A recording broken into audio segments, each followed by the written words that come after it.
DSC పరీక్షలో అక్రమాలు జరిగాయని ఆరోపిస్తూ విద్యాశాఖ మంత్రి నారా లోకేష్ రాజీనామా చేయాలని వైసీపీ నేతలు డిమాండ్ చేశారు.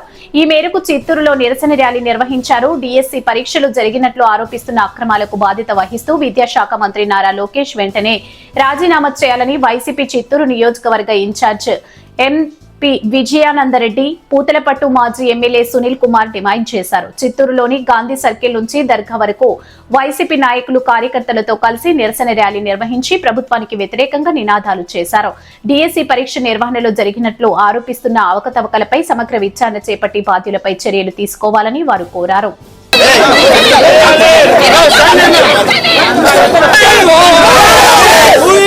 రాజీనామా చేయాలి నారా లోకేష్ వెంటనే, నారా లోకేష్ వెంటనే, నారా లోకేష్ వెంటనే.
మనం చూస్తే కూటమి ప్రభుత్వం ఏర్పడి 2 సంవత్సరాలు పూర్తయింది. ఆనాడు ప్రభుత్వం ఏర్పడడానికి ఎటువంటి తప్పుడు హామీలు ఇచ్చారో మనం గమనించాం. సూపర్ 6లో అనేక రకమైన హామీలు ఇచ్చి సూపర్ వంచన, సూపర్ మోసం అనేది ఒక ప్రక్కన చేస్తుంటే, రెండో పక్కన దోపిడీ, దౌర్జన్యాలు, తప్పుడు కేసులు ఒక పక్క.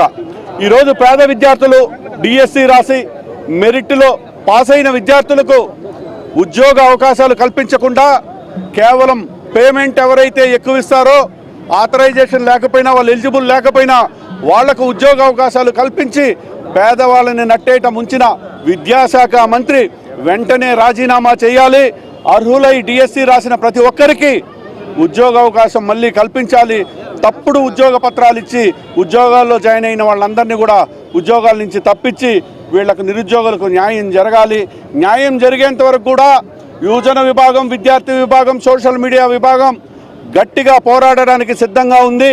అదేవిధంగా మనం చూస్తే కేంద్రంలో ధర్మేంద్ర ప్రధాన్ గారు నీట్ ఎగ్జామ్ పేపర్ లీక్ అయిందన్న సమాచారం మేరకు జంజీ ఏ విధంగా దేశవ్యాప్తంగా పోరాడిందో అదే స్ఫూర్తి తీసుకొని ఈరోజు రాష్ట్రంలో కూడా ఆ విధంగా పోరాడడానికి సిద్ధం పడ్డారు.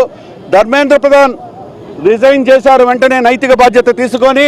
అదేవిధంగా నారా లోకేష్ గారు కూడా డిఎస్సి అక్రమాల మీద తను కూడా విద్యాశాఖ మంత్రికి రాజీనామా చేసి తన సచ్చీలతను కాపాడుకోవాలని కూడా ఈ నిరసన కార్యక్రమంలో మేము తెలియజేసుకుంటాం.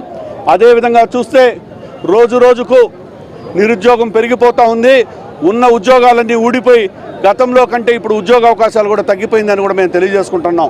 ఇక చిత్తూరు నియోజకవర్గానికి సంబంధించి అయితే ఆనాడు చిట్ట చివరి మీటింగ్లో ముఖ్యమంత్రి చంద్రబాబు నాయుడు గారు అనేక వరాల జల్లులు గులిపించారు. చిత్తూరుకి అడవిపల్లి రిజర్వాయర్ అన్నారు, ఇక్కడ విశ్వవిద్యాలయం అన్నారు. అప్గ్రేడ్ విశ్వవిద్యాలయం కాదు, విశ్వవిద్యాలయం కట్టి యూనివర్సిటీ చిత్తూరుకి తెప్పిస్తానన్నారు. కానీ ఏ ఒక్క హామీ జరగలేదు. హామీలు జరగకపోగా ఇక్కడ ఉన్నటువంటి మద్రాసు రాష్ట్రంలో విడిపోయినప్పటి నుంచి కూడా చిత్తూరు జిల్లా అనేది జిల్లా హెడ్ క్వార్టర్సు. ఇక్కడ ఉన్నటువంటి కమర్షియల్ ట్యాక్స్ ఆఫీసర్ కమిషనరేట్ ఆఫీస్ని ఈరోజు తిరుపతికి తరలిపోతూ ఉంది.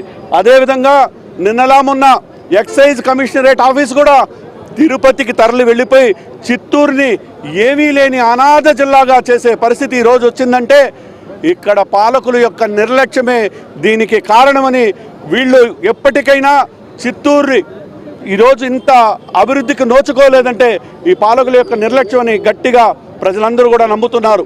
ఈరోజు చూస్తే కమర్షియల్ ట్యాక్స్లో దాదాపు 250 మంది ఉద్యోగస్తులు వెళ్ళిపోతున్నారు. ఎక్సైజ్ కమిషనరేట్ ఆఫీస్లో దాదాపు 250 నుంచి 300 మంది ఉద్యోగస్తులు తిరుపతికి వెళ్ళిపోతూ ఉన్నారు. ఇలాగ అన్ని ఆఫీసులు వెళ్ళిపోతే చిత్తూరు పరిస్థితి ఏం కావాలో మీరు ఒక్కసారి ఆలోచించాలి. ప్రజలందరూ కూడా ఆలోచించాలి. రాను రాను ఇదే విధంగా జరిగితే ఒక పల్లెటూరు కంటే అధ్వానంగా తయారయ్యే పరిస్థితి చిత్తూరుకు ఏర్పడుతుందని, ఇకనైనా ఉన్న ఆఫీసులనైనా కాపాడుకోవాలని కూడా ప్రజలందరినీ నేను కోరుకుంటున్నాను. దానికోసం మేము ఎంతవరకైనా పోరాడడానికి సిద్ధంగా ఉన్నాం వైఎస్ఆర్ కాంగ్రెస్ పార్టీ తరఫున కూడా తెలియజేసుకుంటున్నాం. ఈ యొక్క నిరసన కార్యక్రమానికి విచ్చేసినటువంటి చిత్తూరు సమన్వయకర్త ఇన్ఛార్జ్ విజయానంద రెడ్డి గారికి, అలాగే ఈ యొక్క నిరసన కార్యక్రమానికి విచ్చేసినటువంటి చిత్తూరు ఇన్ఛార్జ్ గౌరవనీయులు విజయానంద రెడ్డి గారికి, అట్లాగే విచ్చేసినటువంటి యువత అధ్యక్షులకి, అక్కచెల్లెమ్మలకి, మీడియా వారి అందరికీ కూడా పేరు పేరున నా యొక్క నమస్కారాలు తెలియజేసుకుంటూ, ముఖ్యంగా ఈరోజు కేంద్రంలో నీట్ ఎగ్జామ్ లీకేజీకి బాధ్యత వహిస్తూ కేంద్ర మంత్రి అయినటువంటి ధర్మేంద్ర ప్రధాన్ గారు ఏ విధంగా అయితే రాజీనామా చేశారో అదేవిధంగా నైతిక బాధ్యత తీసుకొని ధర్మేంద్ర ప్రధాన్ ఏ విధంగా అయితే రాజీనామా చేశారు. సామాన్యులకు అందుబాటులో కార్పొరేట్ వైద్యం అందిస్తున్న ఎన్ఎల్ హాస్పిటల్స్ మేనేజింగ్ డైరెక్టర్ మరియు గుండె వైద్య నిపుణులు డాక్టర్ కులారి నాగేంద్ర ప్రసాద్, డైరెక్టర్ మెదడు మరియు నరముల వైద్య నిపుణులు డాక్టర్ లావణ్య కుంకాల ఆధ్వర్యంలో సామాన్యులకు అందుబాటులో కార్డియాక్ అండ్ న్యూరాలజీ సేవలు మరియు ఎమర్జెన్సీ అండ్ క్రిటికల్ సేవలు 24 గంటలు అందిస్తున్న ఎన్ఎల్ హాస్పిటల్స్ పీవీఆర్ కళ్యాణ మండపం ఎదురుగా మాగుంట లేఅవుట్, నెల్లూరు. సంప్రదించవలసిన నెంబర్లు 9966801108, 0961232888.